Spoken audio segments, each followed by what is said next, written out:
आप कर्म करते हैं फिर भी आप दुखी क्यों हैं? क्या आपका कर्म कर्म है या फिर दुष्कर्म? सही कर्म का ही सही फल मिलता है, लेकिन सही कर्म कैसे करें? सही कर्म होता ही क्या है? दोस्तों, आज मैं आपको एक कहानी सुनाने जा रहा हूँ। इस कहानी के माध्यम से आज आप यह समझ जाएंगे कि कर्म क्या होता है, क्योंकि हर एक इंसान का कर्म ही उसके सुख और दुख का भागी होता है। सही कर्म उसके सुख का भागी होता है और गलत कर्म उसके दुख का भागी होता है। एक बार की बात है, महात्मा गौतम बुद्ध जी के एक शिष्य ने यह प्रश्न किया कि हे भगवान, कर्म क्या है? महात्मा गौतम बुद्ध जी मुस्कुराए और उन्होंने जवाब दिया, वत्स, मैं तुमको एक कहानी सुनाने जा रहा हूं। इस कहानी के माध्यम से तुम सभी शिष्य यह समझ जाओगी कि कर्म क्या है। गौतम बुद्ध ने सुनाया कर्म की कहानी। एक राजा था। वह अपने मंत्री के साथ देश का भ्रमण करने निकला। भ्रमण करते करते राजा और मंत्री एक बाजार में पहुंच गए। उस बाजार में राजा का ध्यान एक दुकानदार के ऊपर गया। उस दुकानदार को देखते ही राजा के मन में न जाने क्यों यह विचार आया कि मैं इस दुकानदार को कल फांसी की सजा दे दूंगा। यह बात राजा ने अपनी मंत्री को बताई। मंत्री कुछ बोले उससे पहले राजा उस दुकानदार के दुकान के सामने से आगे निकल चुके थे और दूसरी बातें करने लगे थे। मंत्री बहुत ही चिंतित हो गया। यह बात समझ नहीं पा रहा था कि दुकानदार की गलती क्या है।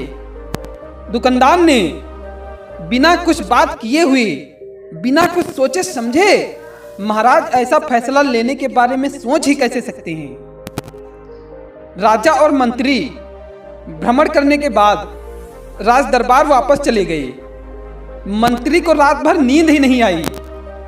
सुबह जगने के बाद मंत्री एक साधारण प्रजा का रूप बनाकर उस दुकानदार के पास गया और उस दुकानदार से पूछा, तुम क्या बेचते हो? दुकानदार ने जवाब दिया, मैं चंदन की लकड़ी बेचता हूँ। फिर मंत्री आसपास के लोगों से दुकानदार के बारे में पूछना शुरू किया। सब ने जवाब दिया कि दुकानदार किसी से बोलता नहीं है, हमेशा दुखी रहता है। मंत्री को बात समझ में आ गई। फिर मंत्री वापस दुकानदार के पास गया और उस दुकानदार से पूछा, तुम दुखी क्यों रहते हो? दुकानदार ने बताया, मैं दुखी इसलिए रहता हूँ क्योंकि मेरे दुकान पर लोग आते हैं, चंदन की लकड़ियाँ सूंघते हैं और फिर बोलते हैं बहुत ही सुंदर है, बहुत ही अच्छी महक है, लेकिन कोई खरीदता नहीं, इसलिए मैं बहुत दुखी रहता हूँ। मंत्री दुकानदार की बात सुनकर खुद भी भाव विभोर हो गया। कोई भी दुकानदार दुखी क्यों ना हो अगर उसके दुकान का कोई भी सामान खरीदा ना जाए, जबकि सामान में कोई कमी ना हो। मंत्री सोचने लगा कि यह दुकानदार अपने दुखों की वजह से इतना दुखी रहता है, परंतु राजा इस दुकानदार को फांसी पर क्यों लटकाना चाहते हैं? अर्थात राजा के मन में आए हुए विचार का उत्तर अभी तक मंत्री को नहीं मिला था। मंत्री ने फिर दुकानदार से पूछा, भाई तब तुम क्या करोगे अगर तुम्हारे दुकान की सारी चंदन की लकड़ियां ऐसे ही रखी की रखी रह जाएंगी तो? दुकानदार ने गुस्से भाव में बोला, हाँ मैं जानता हूँ मेरी चंदन की लकड़ियाँ ऐसे ही रखी रह जाएंगी, कोई नहीं खरीदेगा, इसलिए मैं सोचता हूँ कि हमारे देश का राजा जल्दी से मर जाए। अगर वह जल्दी से मर जाता है तो मैं उस राज दरबार में उस राजा का दाह संस्कार के लिए अपनी चंदन की लकड़ी देता, जिससे मुझे कुछ पैसे मिल जाते और इस बाजार के अलावा बाकी के लोगों को भी मेरे चंदन की लकड़ी के बारे में पता चलता, तो फिर शायद कुछ ना कुछ लोग मेरी दुकान से जरूर खरीदने आते चंदन की लकड़ी को। मंत्री दुकानदार की बात को सुनकर सब कुछ समझ गया और उसके मन में एक विचार आया। मंत्री ने दुकानदार से चंदन की कुछ लकड़ियां खरीदी और इस खरीदारी से दुकानदार को कुछ पैसे भी मिल गए। वह थोड़ा खुश भी हो गया। मंत्री चंदन की लकड़ियों को लेकर वापस राज दरबार चला आया। राज दरबार पहुंचकर मंत्री ने उन चंदन की लकड़ियों को राजा के समक्ष रख दिया और बोला कि हे राजन, ये चंदन की लकड़ियां उसी दुकानदार ने आपको भेंट किया है जिस दुकानदार को आप फांसी देने के लिए सोच रहे थे।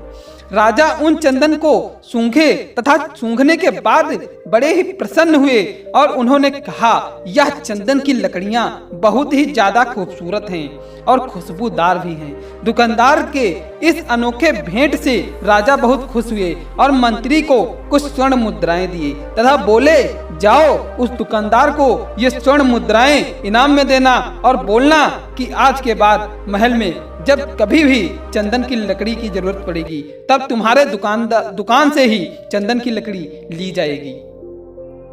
मंत्री जी मुस्कुराने लगे तथा यह सोचने लगे कि अब तो राजा के मन में उस दुकानदार को फांसी देने का विचार आ ही नहीं सकता, क्योंकि अब तो हमेशा राज दरबार के लिए चंदन की लकड़ियों का इंतजाम की जिम्मेदारी उस दुकानदार को मिल गई है जिसे राजा फांसी देने वाला था। मंत्री स्वर्ण मुद्राओं को लेकर वापस दुकानदार की तरफ चल दिए। इधर राजा इस विचार में पड़ गए कि वह दुकानदार तो बड़ा ही अच्छा इंसान है। जिस वक्त मैं उसके बारे में यह सोच रहा था कि मैं इसको कल फांसी दे दूंगा, तब शायद उसके मन में उस समय यह विचार चल रहा था कि राजन पहली बार मेरी दुकान के सामने आए हैं, क्यों ना मैं उनको अपनी सुंदर और खुशबूदार लकड़ियों को भेंट करूं। और आज उसने मुझे भेंट भी किया, बेवजह ही मैं उसको फांसी देने के बारे में सोच रहा था। इधर मंत्री दुकानदार के पास पहुंच गया। मंत्री ने राजा के द्वारा दी गई स्वर्ण मुद्राओं को दुकानदार को देते हुए कहा कि जिन चंदन की लकड़ियों को कल मैं खरीद कर लेकर गया था, उन चंदन की लकड़ियों को राजा ने बहुत पसंद किया और इनाम के तौर पर तुमको यह कुछ स्वर्ण मुद्राएं दिए हैं। दुकानदार बहुत ही खुश होने लगा। साथ ही साथ मंत्री ने उस दुकानदार को यह भी बताया कि अब आज के बाद राज दरबार में जब कभी भी चंदन की लकड़ियों की जरूरत पड़ेगी तो सारी चंदन की लकड़ियां तुम्हारी दुकान से ही ली जाएंगी। दुकानदार मंत्री की बात सुनकर बहुत ही खुश हो गया। मंत्री ने दुकानदार से पूछा, क्यों भाई, तुम तो राजा के बारे में इतना बुरा भला सोचते थे, लेकिन राजा देखो तुम्हारी कितनी चिंता करते हैं। राजा कितने अच्छे हैं। राजा अपनी प्रजा के बारे में कभी भी गलत नहीं सोचते हैं। दुकानदार मंत्री की बात से सहमत हो गया और बहुत दुखी हुआ।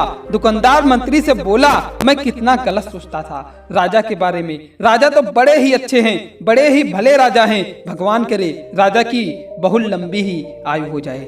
यह बात सुनकर मंत्री भी खुश हुआ। फिर मंत्री वहां से वापस राज दरबार को चला गया और यहीं पर महात्मा गौतम बुद्ध जी ने इस कहानी को समाप्त कर दिए। फिर अपने शिष्यों से पूछा कि अब बताओ कर्म क्या है। अगर आपको ये स्टोरी समझ में आ गई तो आप कमेंट में नीचे बता देना कर्म क्या है, और इस वीडियो को एक लाइक तथा चैनल को सब्सक्राइब जरूर कर लेना। आशा करता हूँ आपको ये कहानी अच्छी लगी होगी। मिलते हैं आपसे अगली वीडियो में, तब तक के लिए धन्यवाद।